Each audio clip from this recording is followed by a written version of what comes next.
We're like a week away from media day and under 20 days away from the preseason kicking off, less than a month away from the regular season kicking off. I want you guys to give me your boldest prediction for this season. I'll hit you with mine. My boldest prediction, the Spurs ain't even going to be a play-in team. They're not going to finish top 10 in the West. I look at the West and I look at who finished top 10 last year. There's only one team that I see sliding out of that top 10. That's the Sacramento Kings. And the team that I'm betting on to slide in their spot, Portland Trail Blazers. I really like how they played to end the year. They have a defensive identity, and they bolstered that defensive identity by bringing Jrue Holiday in there. I'm betting on Scoot Henderson. I haven't sold my stock yet, so it's going to be bold for a lot of people for me to say that the Blazers are going to finish better than them, but that's what I see happening. As you guys know, if you've been following me for a while, I'm not the biggest Wemby fan. I don't want to sound like a hater, but can we see this guy win some games before we start anointing him? I had somebody in my comments on Twitter the other day saying Wemby's going to prove he's the best player in the league this year.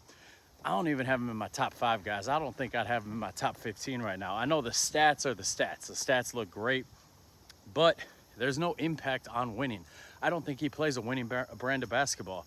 I don't understand why he shoots so many threes, and you guys can tell me that it's just growing pains, and if he ever becomes a 38% three-point shooter, he's going to be unstoppable. He's already unstoppable 10 feet and in from the rim. I would never have him initiating his offense 25 feet from the hoop. So I'm never going to like that. I'm never going to enjoy watching that. That could just be the boomer in me, but I really don't think it's winning effective basketball. And I look at their roster. They lost Chris Paul, and yes, Chris Paul's like 45 years old, and he's obviously on the downside of his career, but he quietly had a really good year in San Antonio last year. He was really important to what they did. I'm not a De'Aaron Fox guy. I think he might be a good stats, bad team guy. Not sure he translates to winning. And then I question the fit of De'Aaron Fox, Stephon Castle, and Dylan Harper. And Dylan Harper, he was billed as ready to go.